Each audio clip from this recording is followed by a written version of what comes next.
What is Batman Arkham Insurgency? Well, no one knows at the moment, but there have been plenty of mumblings that while original Arkham developer Rocksteady works on some secret project, Warner Bros. Montreal, who made Arkham Origins, are ready to offer up some more Dark Knight power.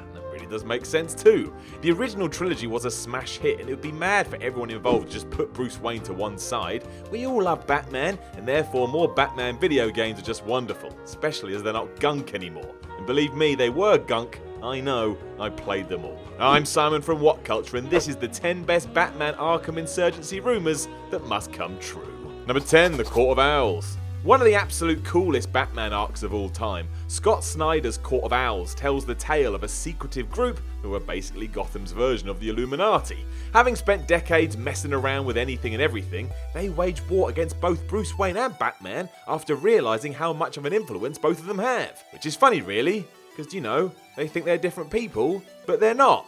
Whatever. The best part is, because the Owls are badass assassins, Batman gets his behind whooped and almost dies. And because they've been studying him for so long, they know his every move, meaning he's basically screwed.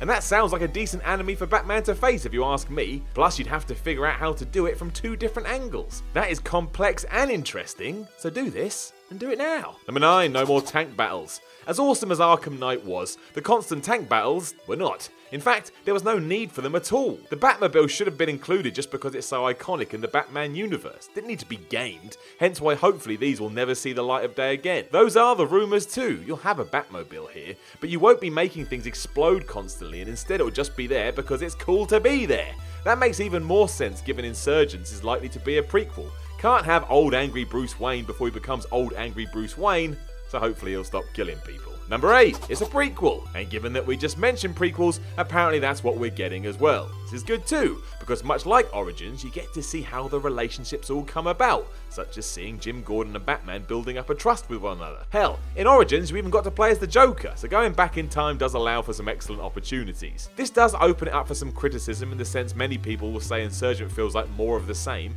but so what? These games are great, so as long as some new features are added and the story has its own path, they'll still be a lot of fun. Number 7, changing the combat. Now you have to be careful here, as the Arkham game's biggest strength is the core combat mechanic, and really, it's as good today as it was almost 10 years ago. The problem is it's been borrowed by a lot of other titles, so trying to update it in some sense is probably a smart idea. That's why mumblings that the mechanics will now better accommodate one-on-one fights certainly sound interesting, especially if it ends up feeling like a duel. If Warner Bros. Montreal wanted to go out, they could even have Batman in some of these scenarios come across as the weaker participant. That way when you do get better and level up, it will feel all the more satisfying when you start to eradicate fools towards the end. So you're basically becoming Batman in the same way the character is. Sounds cool to me. Number 6, Troy Baker as the Joker. Troy Baker was a hit in Arkham Origins as the Joker, and therefore if the Clown Prince is to return here, which he probably is, you may as well get the man behind the face paint back as well. No one will ever be able to touch Mark Hamill's interpretation, but as he enters his twilight years, it's normal to get a new guy in, and as proven, Baker is this person. I imagine Roger Craig Smith would return as Batman too, given how well he did in Origins, and that would be lovely. It's like a proper sequel inside a franchise, which also has multiple sequels. Video games, eh? They make perfect sense. Number 5, proper boss battles. Boss battles in the Arkham games have always been a bit up and down. Mr. Freeze from City was amazing, but then there were those occasions where it was a case of jumping out of the way of Bane over and over again. When it came to Night, they were even more confused, especially when you were in the Batmobile. It should come as no surprise then that Insurgent looks to go back to the more expected boss battle routine where you have to learn patterns and then figure out a way to interrupt someone's attack. Hopefully they'll be a little more inventive than what we've seen so far, but there have been some true highlights. Just 8 those, everything should be okay. Number 4, play as Batman and Robin. Now as we all know, Robin is a goit and should be banned from the Batman universe, but that's not going to happen. Plus a lot of people like him, so okay. However, rumours are bumbling around that he will have his own thread, complete with separate skill tree, which would mean he plays a significant part in the story, much like some of the DLC for the old Arkham games you'd imagine. It'd also be fair to assume that this would tie into the double team moves that have been prevalent in the series before, only this time maybe you'd have even more control if there is going to be a bigger spotlight on Robin.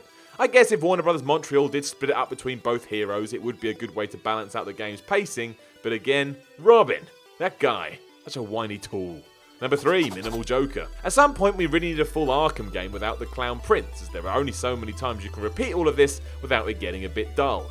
Even Arkham Knight teased it would have nothing to do with him, only for the Joker to be in the game more than ever as a figment of Bruce Wayne's imagination. In Insurgency, there's plenty of whispers that the cornered off portion of Gotham the game takes place in is controlled by the Joker, but he's also ignoring whoever is actually in charge, and that does open the door for some new and interesting ideas. From there, who knows? Maybe even Joker helps out Batman and Robin if their motives align, and that would be fun. Especially when Mr. J stabs our heroes right in the back, as and when the time is right. Number 2, Hugo Strange DLC. Well, we've got to have some DLC, right? It's 2018. Ain't getting a break from that anytime soon. And why not focus it on one of the more low-key characters, especially someone like Hugo Strange, who knows Batman's true identity?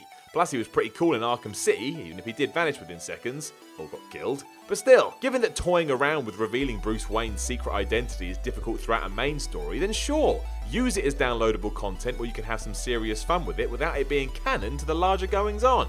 Be a damn sight better than what we got before with that weird nonsense in Fairgrounds or whatever it was. That was rubbish. Number 1, the new Batsuit. Because of course, try and think of one new Batman incarnation that didn't fiddle with the suit. It's like the law by this point. If you don't do it, the police are going to show up and bring you down. The real reason to do this when it comes to a sequel is mainly to add more gadgets for you to use so Insurgents can feel like a brand new game.